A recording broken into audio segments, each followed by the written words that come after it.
Ô, de casa, sejam bem-vindos de volta. Estamos aqui no nosso terceiro vídeo, né? E hoje vamos percorrer o capítulo 2 do Pedagogia da Autonomia. Ensinar não é transferir conhecimento. Já estou com o meu capítulo aqui todo estudado, já fiz um roteiro caprichoso para a gente ir nos pontos mais importantes. Seguirei com a metodologia de ir lendo trechos do livro e comentando e fazendo aquele duplo exercício, trazendo, pousando Paulo Freire na sala de aula, na minha experiência, claro, e também utilizando Paulo Freire para nos ajudar a interpretar o mundo. Então, fazendo esses dois movimentos constantes e sempre por meio de exemplos, tá? Para quem está chegando aqui agora, pela primeira vez, saiba que esse é o terceiro vídeo do Pedagogia da Autonomia e nós já temos, eu já fiz, tem aqui no meu canal, um curso sobre Pedagogia do Oprimido de 6 aulas. Fiquem à vontade, está disponível. E então, o segundo capítulo, o título já é bem direto. Ensinar não é transferir conhecimento. É impressionante que em 2025, em geral, não só na minha realidade, que é o Instituto Federal do Mato Grosso, não só na realidade brasileira, fora, em geral, nós ainda temos majoritariamente aquele modelo que uma pessoa fala lá na frente e 30 ou 40 ouvem apassivadamente. E aí vem aquelas frases: tal professor é ótimo, transmite muito bem o conhecimento, passa muito bem, dá muito bem a aula, né? Nós estamos ainda bastante imersos nessa concepção de educação de um que ensina, um que sabe ensina e o outro que não sabe e, portanto, aprende.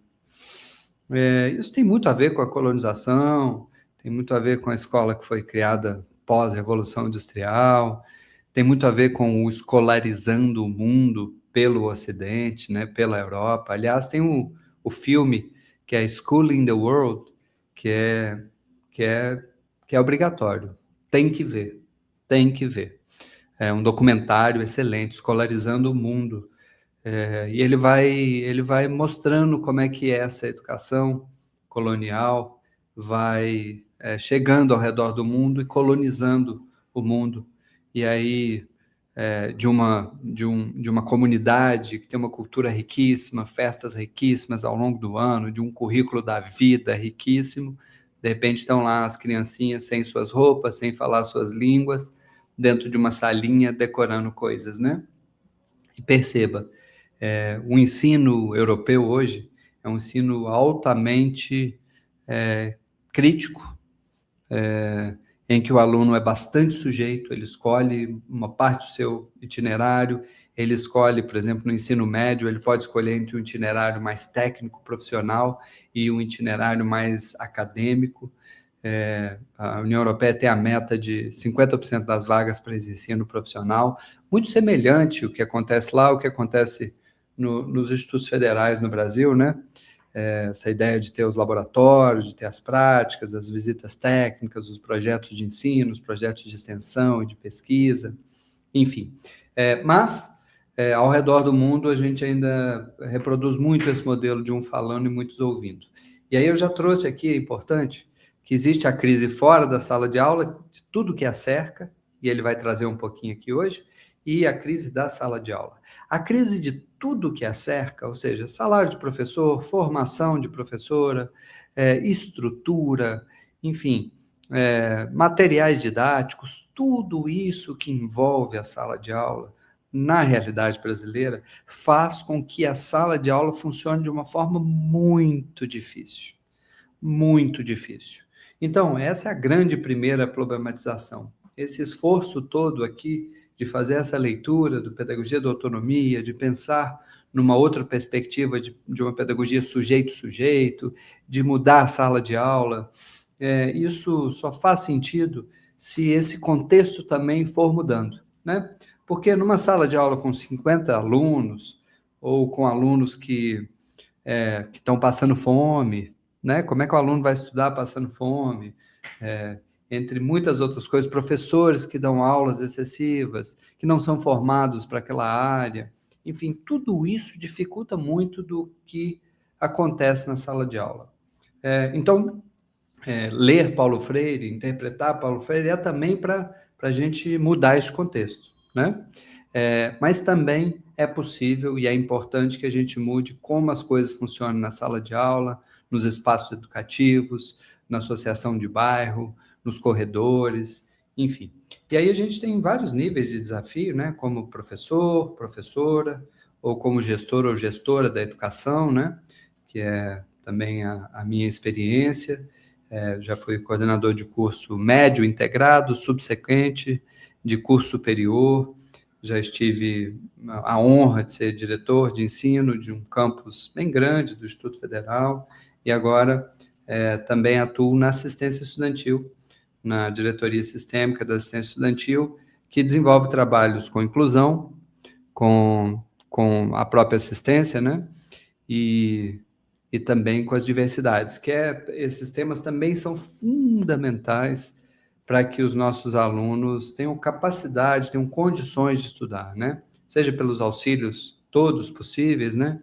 Auxílio moradia, auxílio transporte, auxílio alimentação, seja pelos diversos instrumentos e ferramentas muito importantes para a inclusão e também o debate sobre as diversidades, né, as relações étnico-raciais, LGBTQIA+, enfim, tudo isso é muito importante. Então, vamos ao capítulo 2, vamos juntos. Ele começa dizendo sobre a necessidade da gente se abrir às indagações, à curiosidade, né? Então, ele diz aqui na página 47, saber que ensinar não é transferir conhecimento, mas criar as possibilidades para a sua própria produção ou a sua construção. Esse é o resumo da ópera, né? E a compreensão dessa pequena frase transforma radicalmente a nossa praxis docente, né? Quando entro em uma sala de aula, devo estar sendo um ser aberto a indagações, à curiosidade, às perguntas dos alunos, às inibições, um ser crítico e inquiridor, inquieto em face da tarefa que tenho, a de ensinar, e a não de transferir conhecimento. Então, eu não posso entrar pronto, eu não posso entrar com o conteúdo inteiro preparado, eu não posso entrar sem conhecer os meus alunos, e eu não posso entrar com uma postura que não seja a de ir em direção ao mundo do conhecimento, pesquisar, perguntar, duvidar, errar, acertar. É muito importante que a gente esteja em movimento também, enquanto professor e professora. Na página 50, ele fala sobre uma condição humana muito importante. Ele diz aqui chegamos ao ponto de que talvez devêssemos ter partido, o do inacabamento do ser humano. Na verdade, o inacabamento do ser ou a sua inconclusão é próprio da experiência vital. Onde há vida, há inacabamento.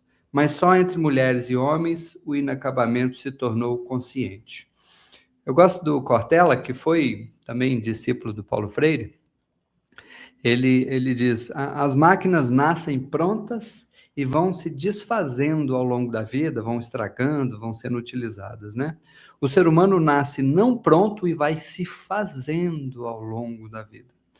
Então, é apenas a partir dessa dimensão de que eu não sei tudo e que eu sempre posso aprender algo, e também que eu não sei nada e que eu sei pouco e também que eu posso ensinar muito, enfim, a partir dessa compreensão de inacabamento, que é uma compreensão da existência humana, uma postura de humildade diante dos saberes, os saberes meus, os saberes dos outros, das diferentes formas de saberes, enfim, isso é muito, muito importante.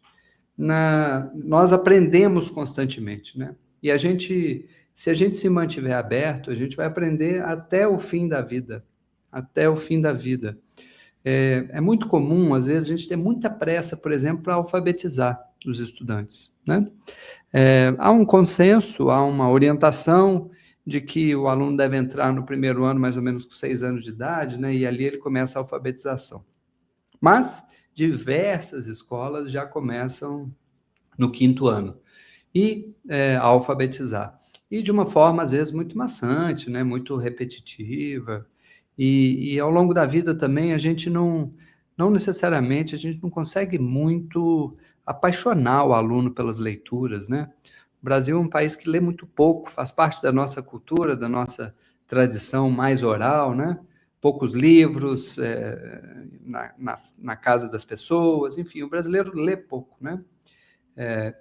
Lembrando uma experiência rápida que eu tive, eu fiz intercâmbio no ensino médio, passei um ano na Nova Zelândia, em 99. Os 2 maiores hobbies do país é andar na natureza, andar no mato e ler. As bibliotecas são lindas, lindas, lindas, né?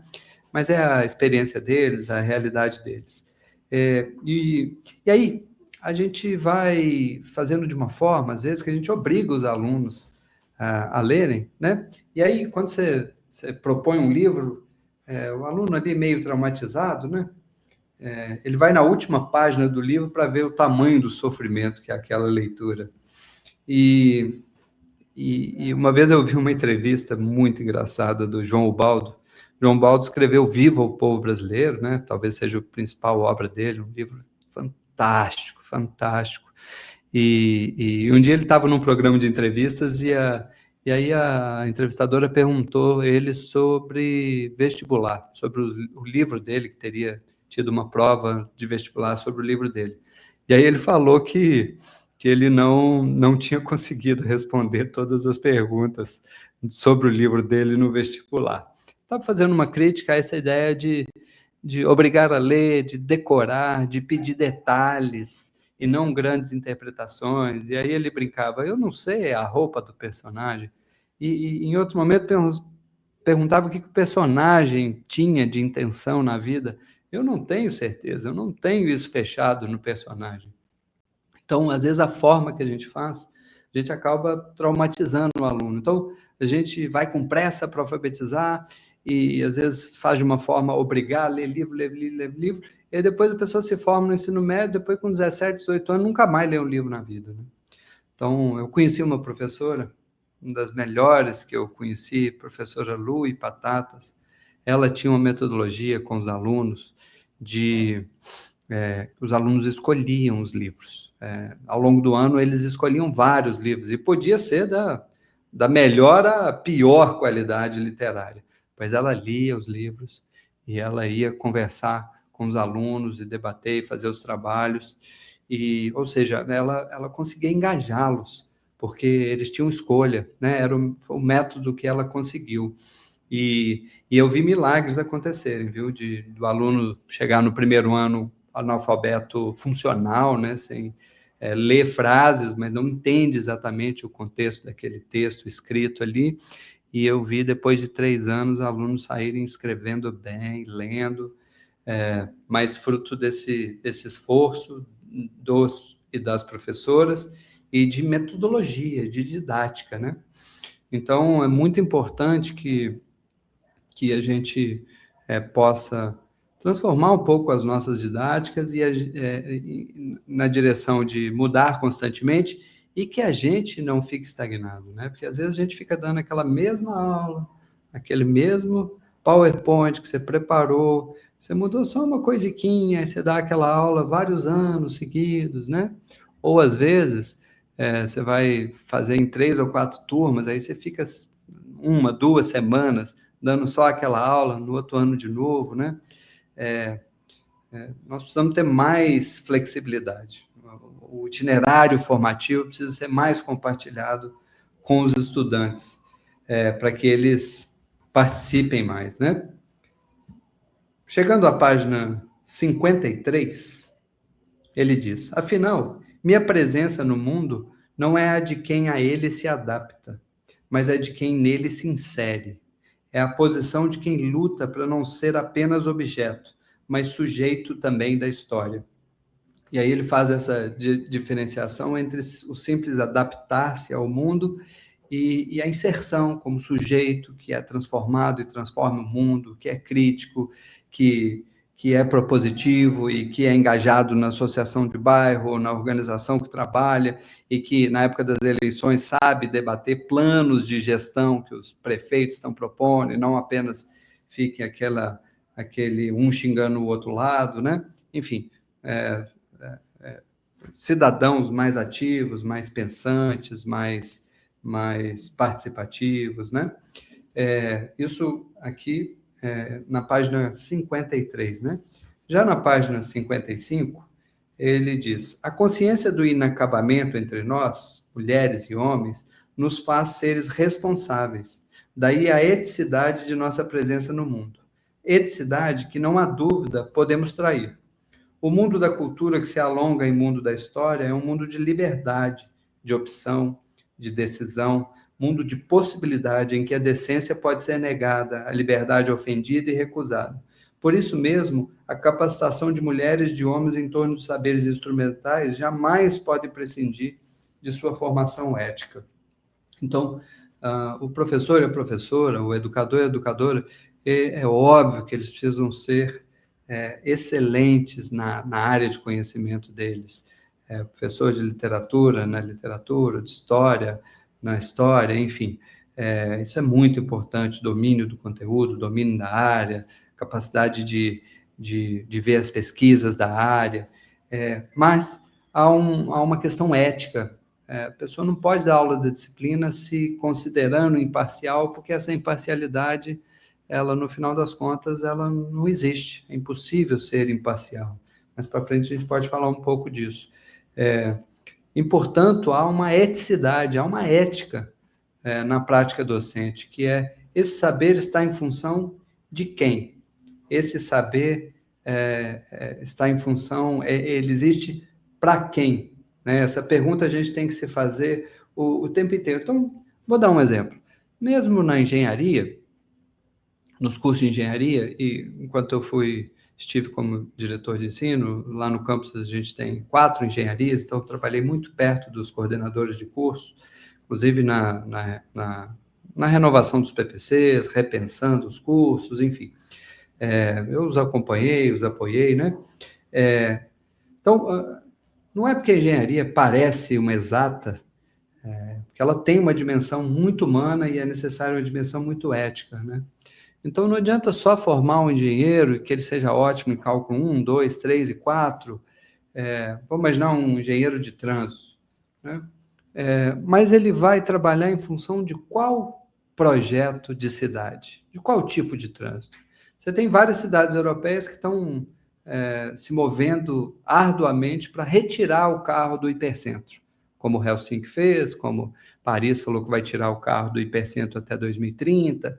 Tem cidades europeias que estão reabrindo os rios, os rios haviam sido asfaltados, né? Estão reabrindo os rios, devolvendo as curvas dos rios, fazendo parque linear, fazendo ciclovia por toda a cidade. Enfim, eles estão nessa direção de cidade. E em algumas realidades nossas, a gente está em outra direção. A gente sonha com viaduto, a gente sonha com sinal de trânsito, a gente sonha com avenidas cada vez mais largas, a gente sonha com tampar os rios que a gente sujou e agora eles cheiram muito mal, e a gente prefere tampar para abrir mais uma pista de carro, né?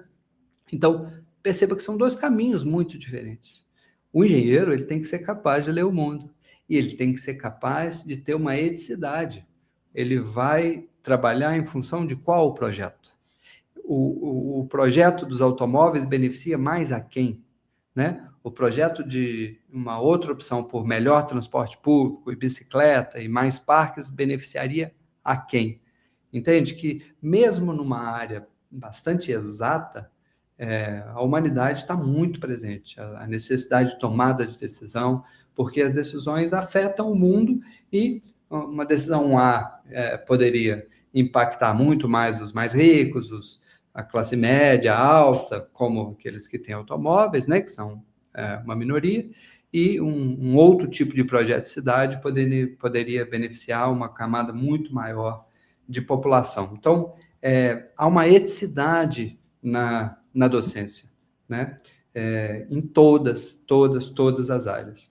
a gente precisa reconhecer e trabalhar conectando a qualidade, a profundidade dos conhecimentos, dos conteúdos, das práticas, mas também conectando a eticidade.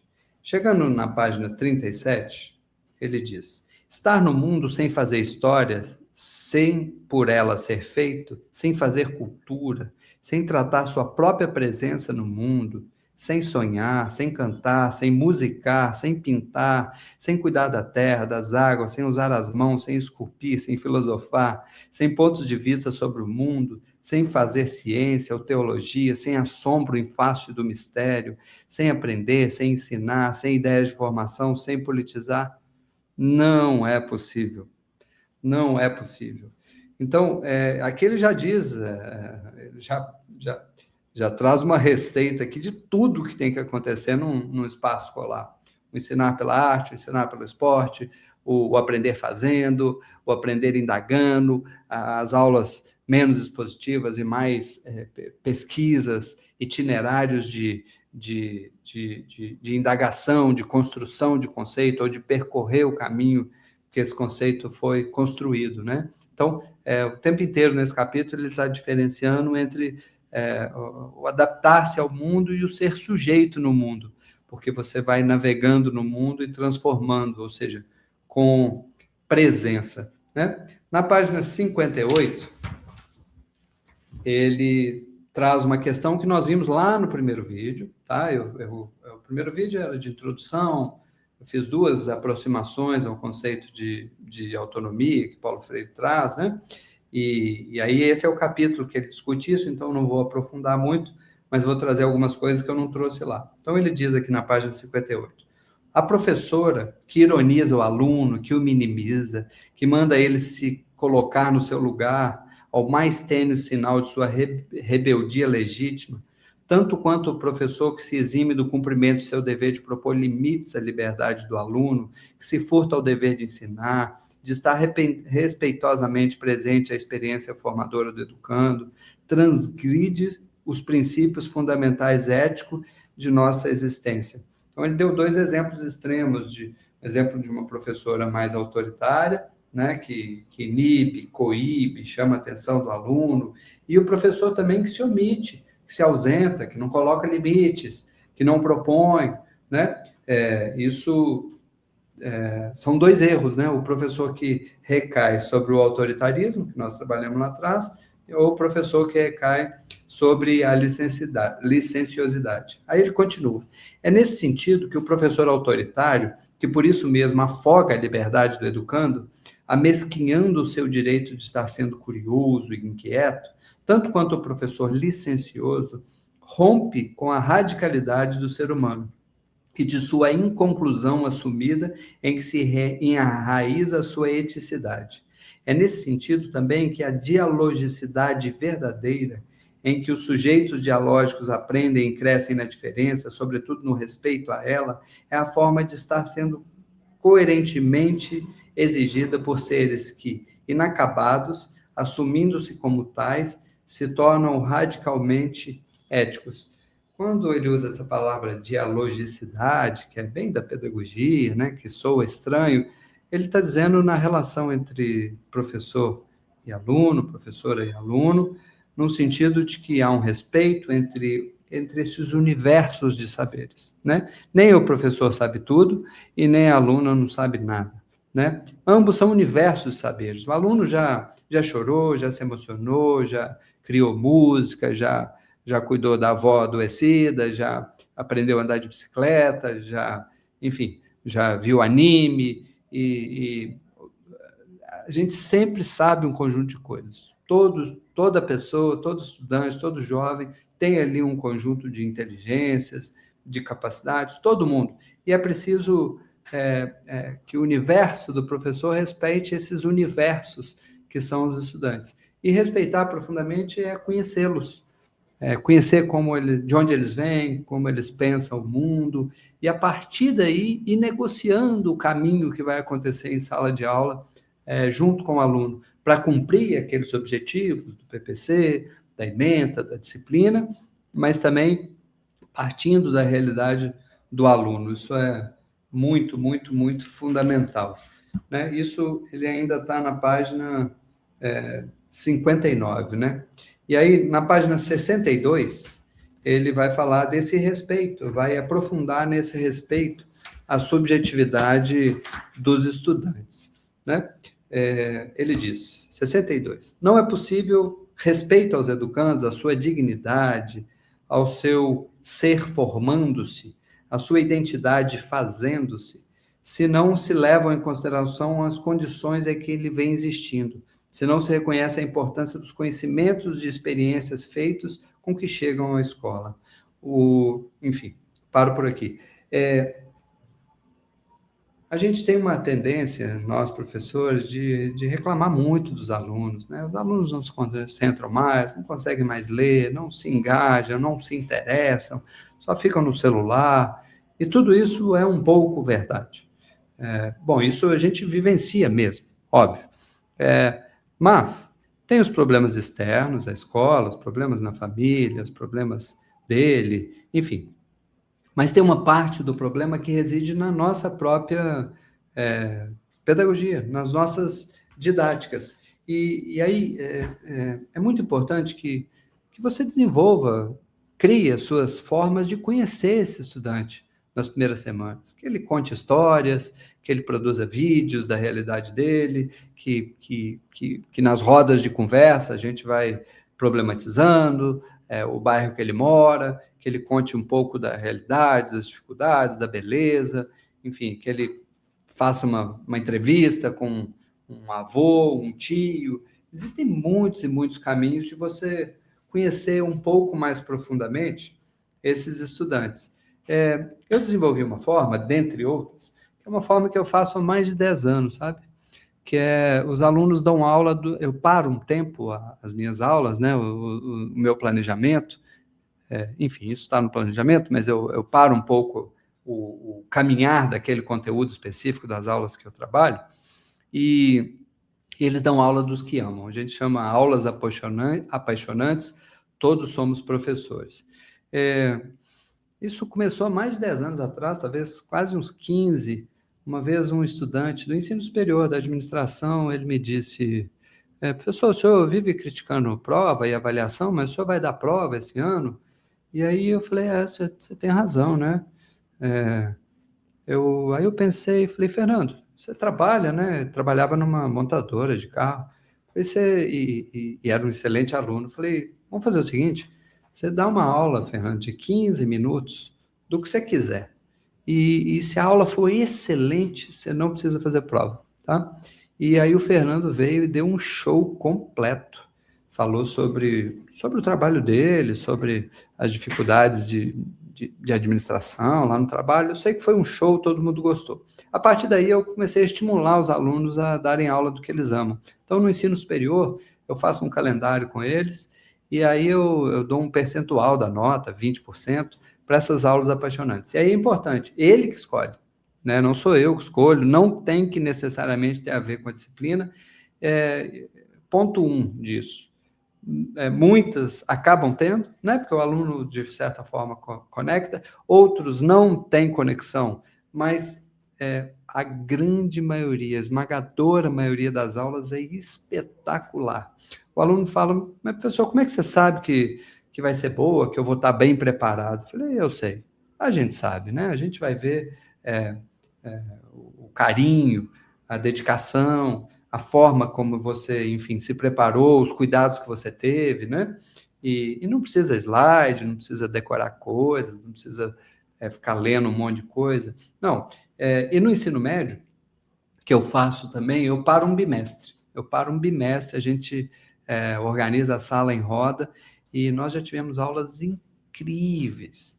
Aulas sobre ecofeminismo, aulas sobre o roteiro de um anime, aulas sobre desenhar. Eu me lembro de uma aluna que começou a desenhar e foi contando, essa foi a aula dela. Ela começou a desenhar uma coisa, foi contando de como o desenho era importante para ela, que fazia ela pensar o mundo de forma diferente, fazia ela se expressar de forma diferente, acalmava ela, o desenho era importante.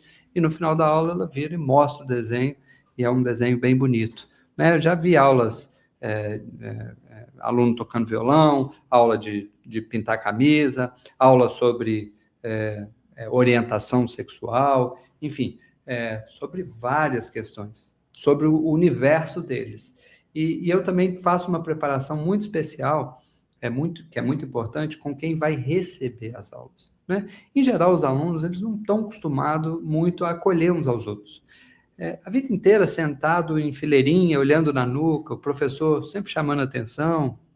É, é, Hegemonicamente, a gente estimula a competição, né? Quem tira 8 é melhor do que quem tira 6. Então, esse ambiente todo não gera exatamente um acolhimento de um aluno pelo outro. Existem os amigos, existem os grupos, mas aquele coletivo de 30, de 40, de 25, nem sempre ele é um coletivo que se conhece bem. Tanto é que a gente faz visitas técnicas. Uma vez a gente fez uma visita técnica de um dia no Parque Nacional, e aí, no final do dia, a aluna falou assim, professor, eu não gostava dela há 3 anos, mas não conhecia nada dela. Na visita, né, a gente rompe com a sala de aula, é um outro espaço, uma outra forma de se relacionar, de ver o mundo. Num dia, ela conheceu outras dimensões daquela colega e se tornou melhor amiga. Então, eu preparo a turma para receber com carinho a aula. Eu digo a eles, o colega vai trazer uma coisa que ele ama, ou seja, muito importante para ele. Então, vocês precisam receber com carinho. Então, vocês vão olhar para o coleguinha, balançar a cabeça dizendo sim, nunca criticar, nunca fazer piadinha. Então, o espaço vai ficando seguro e confortável. Aquele que tem medo de falar em público, aquele com algum outro tipo de problema, enfim, o espaço vai ficando seguro e confortável e as aulas vão melhorando de qualidade. Então, essa iniciativa, Aulas Apaixonantes, eu já faço há muitos e muitos anos, faço todos os anos, porque isso é a minha forma de respeitar os alunos. E aí eles se sentem tão respeitados, a maioria deles, que no semestre seguinte, ou no bimestre seguinte, eu digo, gente, agora a metodologia vai precisar se voltar um pouco mais a mim. Eu vou dar algumas aulas expositivas e depois a gente parte para um trabalho coletivo, mas eu vou precisar que vocês se voltem um pouco mais a mim nesse momento, por isso, né? E normalmente eu tenho essa atenção depois, porque eles foram tão respeitados, eles foram ouvidos, eu passo 2 meses ouvindo eles com cuidado, né? A gente faz um cronograma. Se a turma é pequena, dá para fazer a aula, cada um faz uma aula de 15 minutos, 20 minutos. Se a turma é maior, né, tem que fazer aula de 5 a 10 minutos. E eu ouço cada um com cuidado. É raro a aula que é mal feita, ou o aluno que improvisa, que eu preparo eles, tem que ser boa, tem que ser bem feito, eu tenho que ver o seu preparo, né? Quando não acontece, eu chamo o aluno depois e falo, você quer fazer de novo?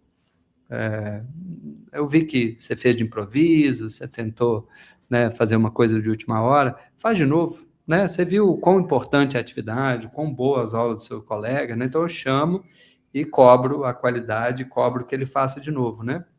E respeito, assim, até o erro, né? Importante. Aqui mais para frente nós vamos trazer um pouco da importância de respeitar os erros, inclusive no processo de construção do saber, no processo de estímulo à curiosidade, à criatividade.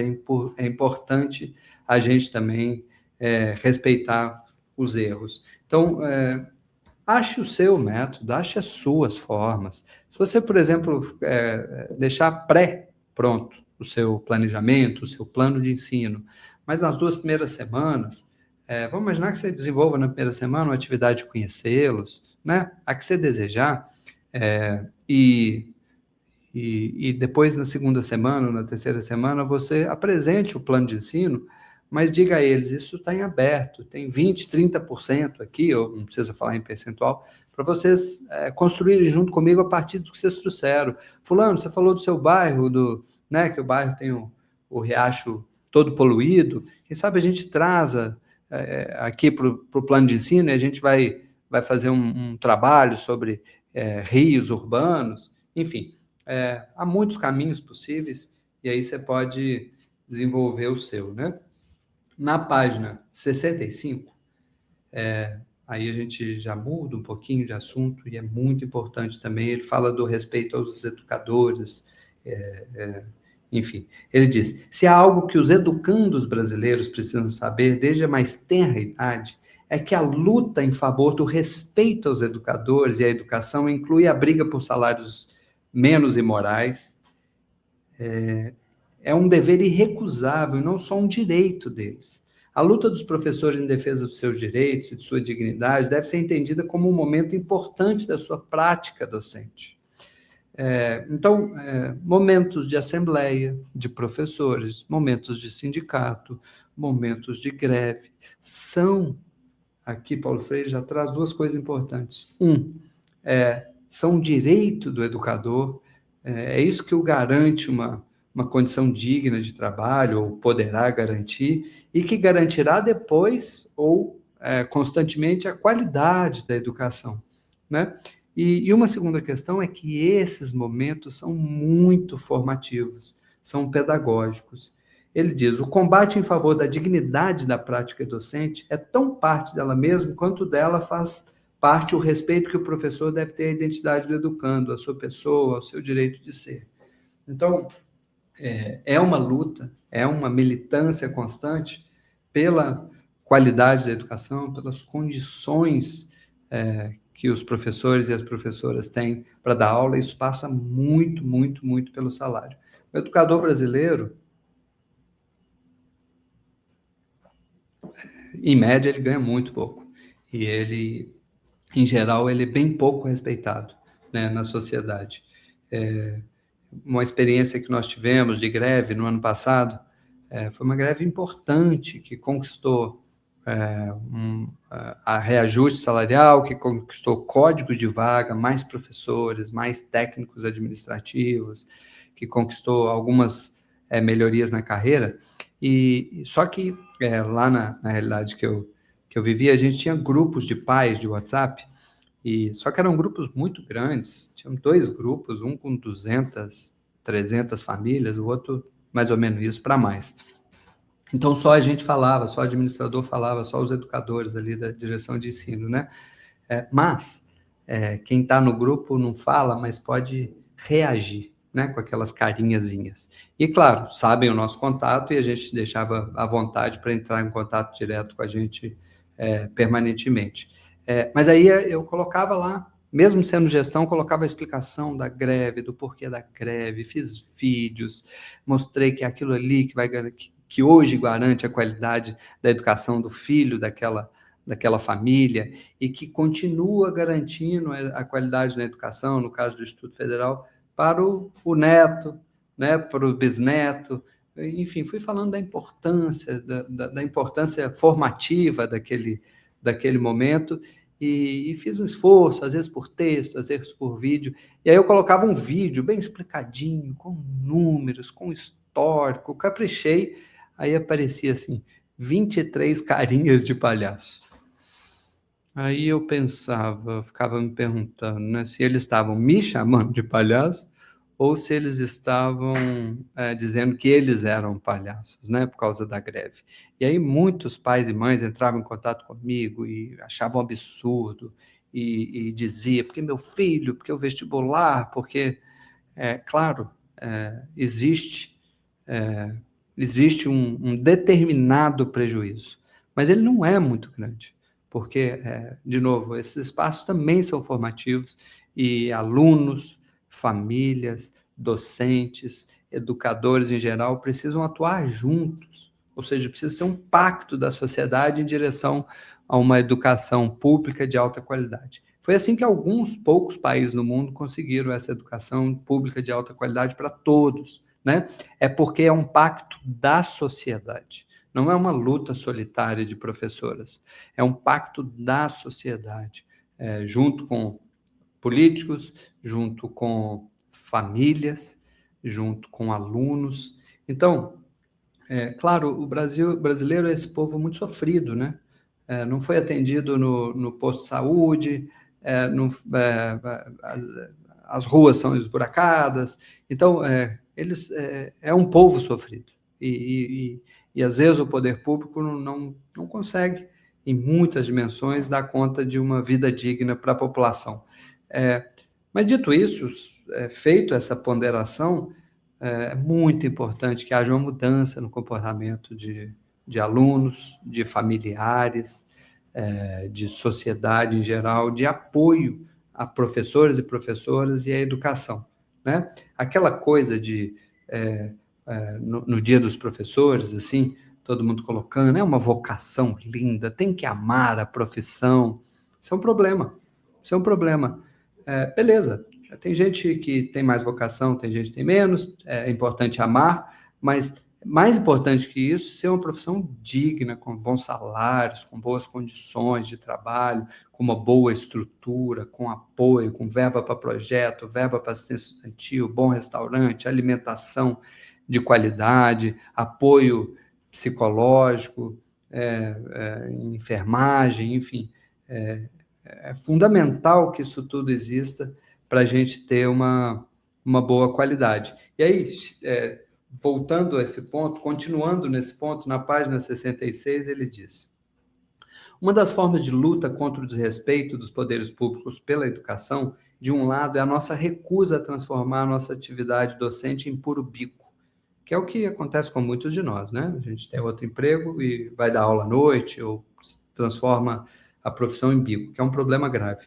E de outro, a nossa rejeição a entendê-la e a exercê-la como prática afetiva de tios e tios, de tias e tios. Ele tem um livro, né? Tia, não professor, assim, né? Tio e tia nos leva a crer que é uma profissão de doação, uma profissão de vocação, de amor. Então pode ganhar mal, né? É aquela pessoa que vai servir, que vai cuidar, que vai, enfim, que vai ser tio e tia. E não. É muito importante a gente bater nessa tecla de que educador não é tio e tia.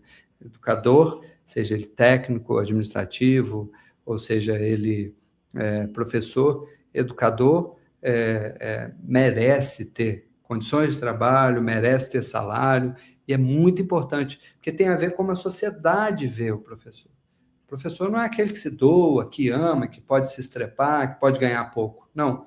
O professor precisa ser respeitado, precisa ter condição de trabalho, precisa ter salário, né? E precisa ser respeitado profundamente na sala de aula, na instituição de ensino, na escola, na universidade, na rua, e nem sempre o é, né? Lá onde eu trabalhei com uma equipe até grande, eu dizia às pessoas, olha, vamos manter a sala bonita, organizada, quadro na parede, nenhum papel em cima da mesa, tudo bonitinho, organizado, a gente precisa se vestir bem, porque alguns pais vão chegar gritando, outros pais vão achar que a gente é incompetente, outros pais vão achar que vão vir com uma estratégia de ganhar no grito, né? E a gente precisa ter o ambiente, vai dar a primeira impressão, um ambiente organizado, que funciona, é bonito, acolhedor. Depois nós vamos dar, a nossa estética vai dar a segunda impressão. Depois a nossa fala, serena, dizendo, pai, aqui não. Tá? Por gentileza, vamos sentar, eu vou tentar entender o caso do seu filho, o telefone que sumiu, tá? Nós vamos entender direitinho, eu vou te atender, mas com civilidade, e vamos ver o que é possível, né? Então, é muito, muito, muito, muito, muito importante que a gente construa essa cultura de respeito aos educadores, né?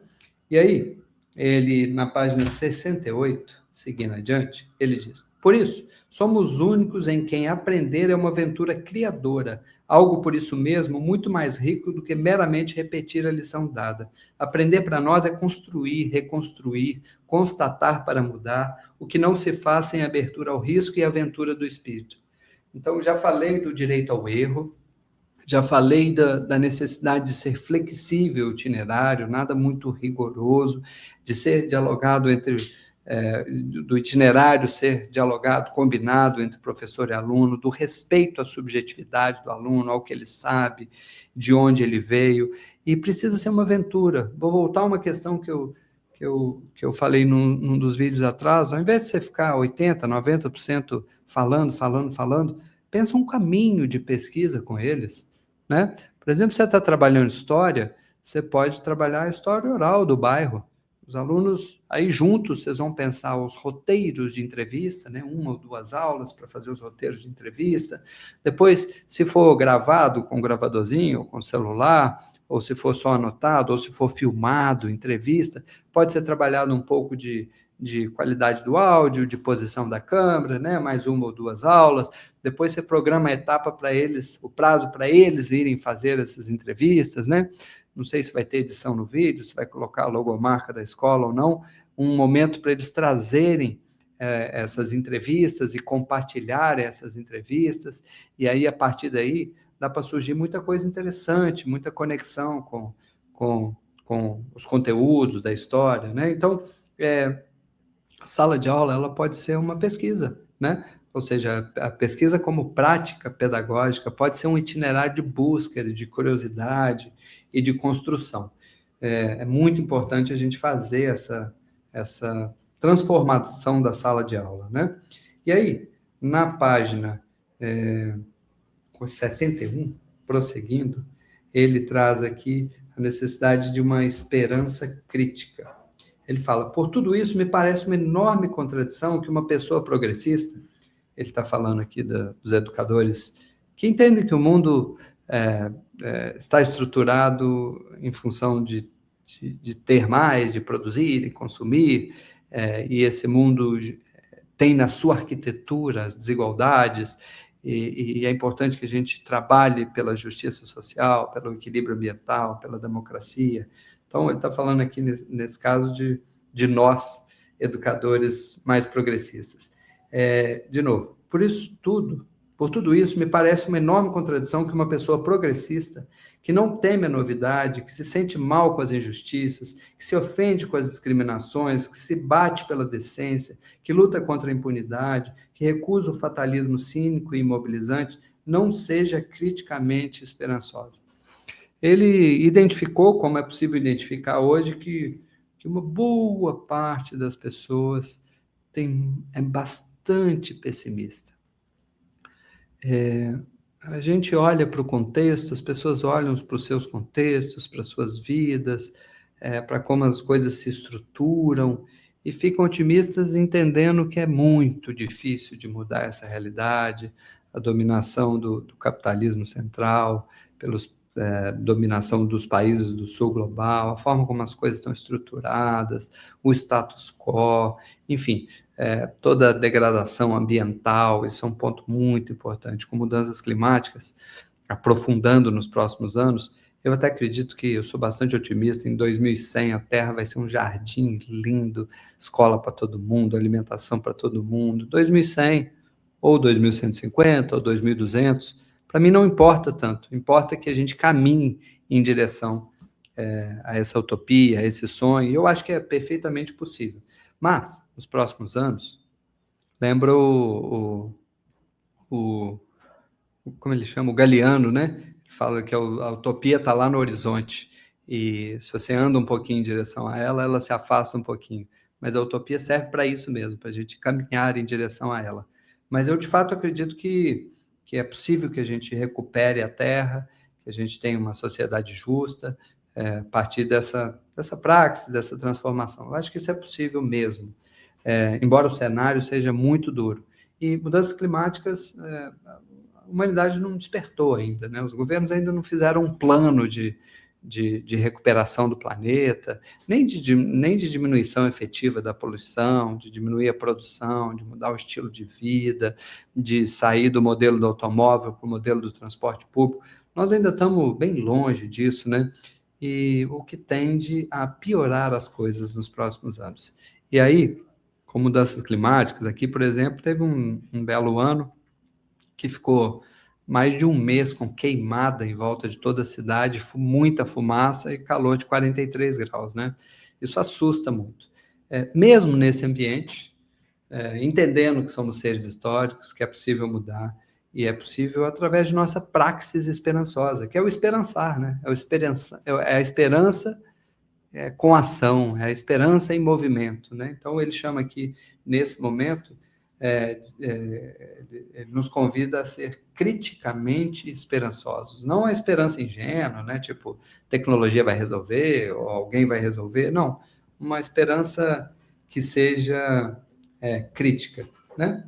Já na página 76, ele vai trazer a importância da rebeldia. Ele diz: é preciso, porém, que tenhamos na resistência que nos preserva vivos, na compreensão do futuro como problema e na vocação para o ser mais, como expressão da natureza humana em processo de estar sendo, fundamentos para a nossa rebeldia e não para a nossa resignação em face das ofensas que nos destroem o ser. Não é na resignação, mas na rebeldia em face das injustiças que nos afirmamos. No outro vídeo eu já falei da justa medida da raiva. Né? Não há como existir nesse mundo, entender um pouco como ele funciona e não ter um pouco de raiva. Né? Se a gente não tiver raiva, a gente não está entendendo direito o que está acontecendo. Mas também ele diz, o excesso da raiva, a gente transforma o discordante, o outro que pensa diferente, a gente transforma em inimigo, a gente o odeia, né? Que é muito o que está acontecendo hoje em dia. Isso é muito perigoso. É muito perigoso porque a gente deixa de discordar assertivamente, de achar caminhos possíveis, de construir soluções, ou seja, possíveis, né? Discordar, mas achar o consenso que for possível, o caminho que for possível, né? Quando a gente está tão polarizado, nem conversa tem. As pessoas se odeiam. Os universos são tão distintos, tão distantes uns dos outros, que as pessoas nem mesmo conversam. Então, ele fala dessa rebeldia, enquanto educadores, mas aí eu queria falar também da rebeldia dos estudantes. Imagine vocês. O estudante, ele é muito... A criança é ativa, sobe na árvore, faz as coisas, quer montar no cavalo, quer brincar com as coisas, quer nadar, enfim, quer comer comida com a mão, puxar o rabo do gato, enfim. A gente vai construindo a nossa autonomia, a nossa curiosidade em direção ao mundo, a gente vai conhecendo o mundo, né? E aí a gente chega na escola, aí aos 6 anos a escola passa a seguinte mensagem: a partir de agora, você vai sentar 12 anos aí, ao longo de 4, 5, 6 horas por dia nessa cadeira dura e vai ouvir, durante 12 anos você vai ouvir e vai ter que ouvir com bastante atenção, ficar quietinho, não colaborar, não brincar, e você vai ter que memorizar isso, porque vai ter uma prova, e nessa prova você vai ter que repetir ali o professor ou a professora de 6 a 10 vezes, para você passar de ano, enfim. E ao longo dos anos, isso vai fazendo com que o aluno desmotive, com que aquela luz interna, que eu falei lá no primeiro vídeo, ela vai se abafando. O aluno vai achando que aprender isso é uma obrigação, é chato, enfim. Ele vai passando a odiar a escola, né? Então, rebeldia dos alunos pode ser um sinal de saúde, inclusive, né? É muito comum alunos rebeldes lá do fundão, ele é rebelde com aquela estrutura autoritária, com aquela forma autoritária de escola, do monólogo do professor e da professora, né? E sendo rebelde, ele entende que ele não pode abrir mão de aprender. Então ele vai para a praça andar de skate, ele vai ouvir rap. Aí você vê um aluno que demonstra uma fragilidade grande na leitura, na escrita, e aí você o ouve cantando rap com foninho no ouvido, ele sabe uma letra enorme, complexa, crítica, né? Daí a função espetacular do rap, daí a função dos maiores, dentre os maiores educadores da história do Brasil, estão os Racionais. E todos os outros músicos, né, que nos tocam profundamente, mas imagina o quão formador é ouvir Racionais, né? Inclusive nessa perspectiva altamente crítica. Então, os estudantes, um nível de rebeldia importante. Agora, não é possível tolerar desrespeito ao professor, à sala, ao andamento das coisas, né? Uma vez as regras combinadas, as regras claras, Aí não dá para tolerar desrespeito, mas rebeldia é, no fundo, um sinal de saúde dos estudantes. A gente precisa aprender a lidar com isso, a entendê-lo, a partir do universo dele, trazê-lo para engajá-lo, né? É bastante possível. E aí, na página 78, ele fala sobre a leitura de mundo, a importância. Como educador, preciso ir lendo cada vez melhor a leitura do mundo, que os grupos populares com quem trabalho fazem parte do contexto imediato e do maior do que o seu é parte. Então, ele está falando aqui da capacidade de ler o mundo daqueles que estão ali conosco, dos educandos, né? Que podem ser nos mais variados níveis. Eu, por exemplo, trabalho com nível técnico médio e ensino superior. Tem quem trabalhe com criança, quem trabalha com outras idades de adolescente. Tem sempre um universo ali de saberes, né? E conhecer esse mundo é fundamental. O que quero dizer é o seguinte: não posso de maneira alguma, nas minhas relações político-pedagógicas com os grupos populares, desconsiderar seu saber de experiência feito, né? Achar aquele saber menor, menos importante, né? Sua explicação do mundo de que faz parte a compreensão de sua própria presença no mundo. Chegou naquele conjunto de saberes a partir da vivência, das dificuldades, da falta de livro, né? E mesmo assim, saberes espetaculares, populares, as medicinas do Cerrado, as diversas formas de arquitetura, enfim, a espiritualidade, saberes incríveis, os contadores de história, os cantautores, os poetas populares, saberes incríveis existem ali, né? Isso tudo vem explicitado, ou sugerido, ou escondido no que chamo de leitura de mundo, que precede a leitura da palavra. Então, na pedagogia do oprimido, ou seja, nesse caminho em que professores e estudantes vão trilhando para a gente sair da ingenuidade, para a gente sair de uma leitura rasa de mundo, tem a ver com ir trilhando um caminho pelo conhecimento para cada vez mais ampliar a nossa leitura de mundo.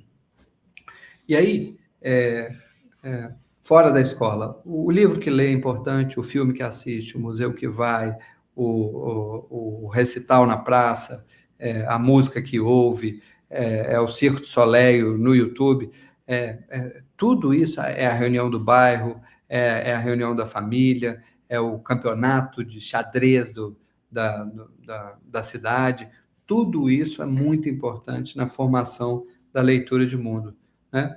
As viagens têm um impacto gigante no aprendizado das pessoas. As viagens ensinam muito. Você está fora do seu ambiente e você precisa se abrir ao novo, a um clima diferente, a comidas diferentes, cheiros diferentes, pessoas diferentes. Você se move de forma diferente. Você está, em geral, você está muito aberto, coisa que você não está muito no cotidiano, aberto ao novo, ao aprendizado.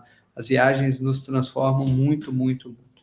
E aqui eu já estou caminhando para os finalmente, estou chegando aqui na página 80, num ponto importante. Ele diz: é importante ter sempre claro que faz parte do poder ideológico dominante a inculcação nos dominados da responsabilidade por sua situação. Ou seja, os mais pobres, os oprimidos, dizer, vocês estão assim por culpa sua.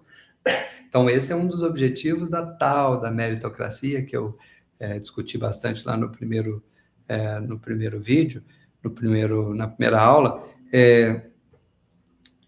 dizer para a pessoa, você está nessa situação porque você não se esforça suficientemente, né? E escondendo de que o contexto é gerador de opressões, de desigualdades, né? Então, é importante que aquelas pessoas ali sintam culpa para o modelo socioeconômico, para o neoliberalismo, né? Daí a culpa que sentem eles, em determinado momento, suas relações com seu contexto e suas classes dominantes, por se acharem nesta ou naquela situação desvantajosa. Então, as pessoas acabam tendo culpa. E achando que estão naquela situação por causa deles mesmos, né? Se você se esforçar o suficiente, você vai sair dessa, você vai ganhar dinheiro, você vai ficar rico, você vai falar 3 línguas, né? Esse é o discurso do você pode tudo, né? Mas naquela estratégia do boi de piranha ao contrário, né? E aí ele segue. A alfabetização, por exemplo, numa área de miséria, só ganha sentido na dimensão humana se com ela se realiza uma espécie de psicanálise histórica, histórico-político-social, de que vai resultando a extrojeção da culpa indevida. Então, quando ele diz que a alfabetização faz sentido como uma espécie de terapia das pessoas, para que ela vá tirando de dentro dela a culpa, para ela perceber que ela é vítima, que ela é oprimida, que ela é objeto, ela é projeto de pobreza. Né? A pobreza é um projeto deste modelo que gera as injustiças todas. E ele continua. A isso corresponde a expulsão do opressor dentro do oprimido, enquanto sombra invasora. Lá no Pedagogia do Oprimido, a gente discute muito isso, né? Como é que o opressor se instala dentro do oprimido, e a escola tradicional tem uma função muito importante nisso, né? E aí, a pessoa que vive sob um regime autoritário, uma família autoritária, uma escola autoritária, depois ela cresce, ela tende a reproduzir isso, né? Se ela sofre com o autoritarismo da polícia, da política, depois ela tende a reproduzir isso, ela tende a querer ser o opressor, né? É a pessoa que trabalha na limpeza de uma casa e ela quer ser a patroa e possivelmente depois que ela se torna patroa, ela fará o mesmo, né?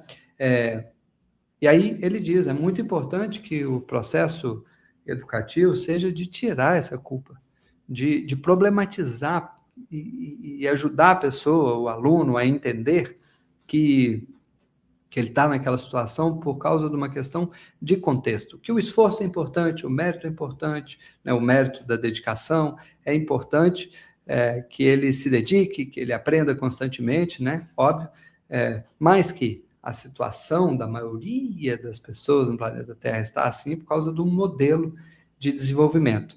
E aí, perceba, a gente, professores e professoras cansados, condições difíceis da educação, e a gente não muda o nosso modelo também, a gente fica falando 70%, 80%, 90% do tempo, e aí o aluno não se engaja, o aluno vem arrastado, e aí você começa a dizer que o aluno é incapaz, de que ele não se dedica, de que ele não se engaja, de que ele não se interessa, e aí o aluno vai ficando com aquela carinha, o aluno vai introjetando essa ideia de culpa, de que ele é pior, de que ele não quer aquilo ali, né? Então a gente precisa construir um itinerário muito mais propositivo com eles, de acolhimento de quem eles são. Para começar a literatura, começa pelo rap, que ele gosta, pede para ele escolher, né? E dali você pega o gancho para outros saltos na literatura. Enfim, a gente precisa mudar essa vibe, essa relação com o aluno, parar de reclamar do aluno, né? E junto com ele achar o caminho. Aluno precisa vir para a gestão da escola também, isso é um salto que o Brasil está muito...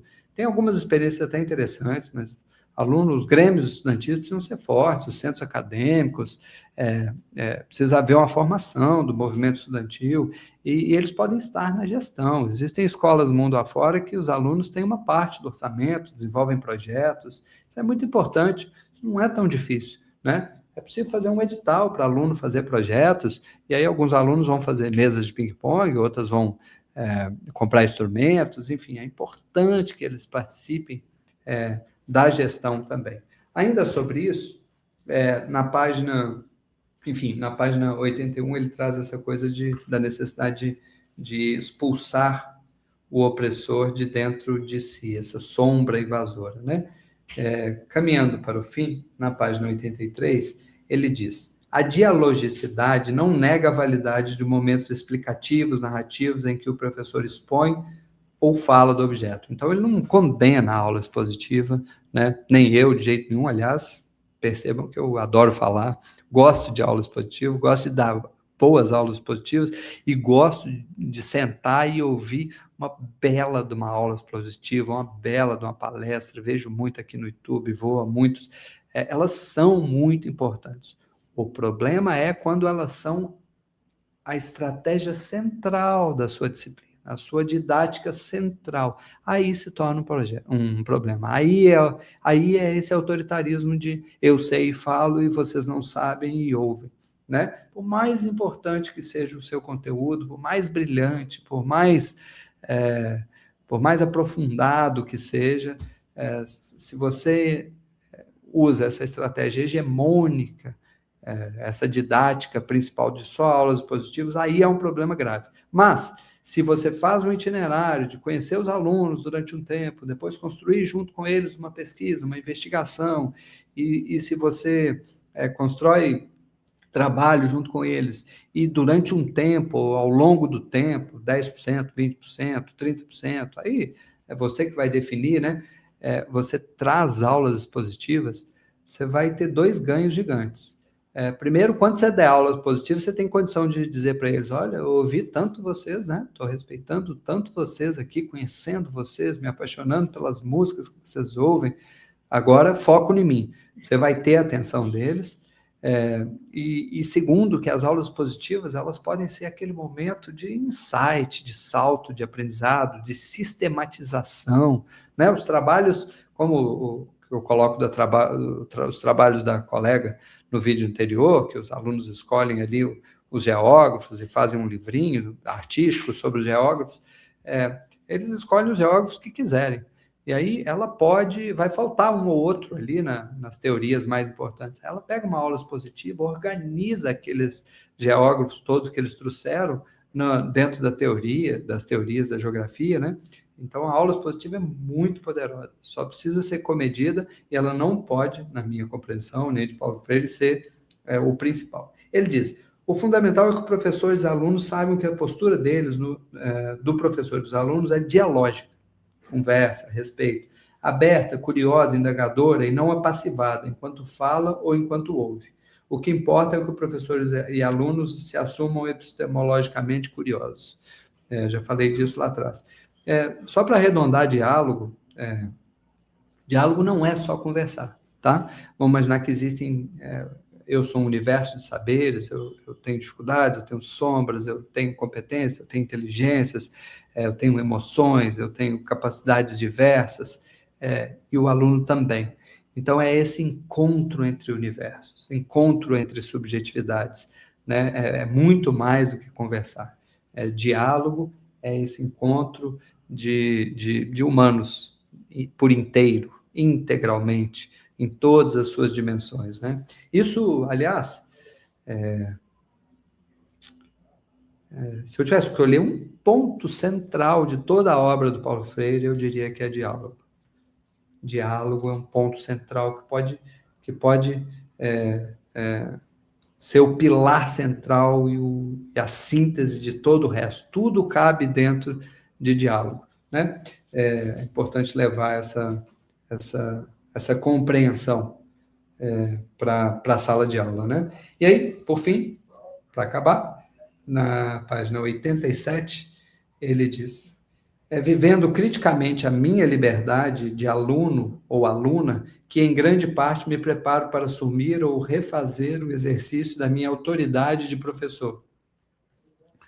Ele está chamando a atenção aqui dos estudantes e de nós, professores, dos estudantes para exercer a sua liberdade criticamente, a sua capacidade de buscar o aprendizado, de conhecer, de se esforçar, de questionar, de ser curioso, de pesquisar, né? Para que depois eu consiga ser um professor com essa autoridade pedagógica que pode, deve ser dialógica, pode, deve ser amorosa, mas aquela autoridade que nós discutimos que é importante dentro de sala de aula, muito, muito importante.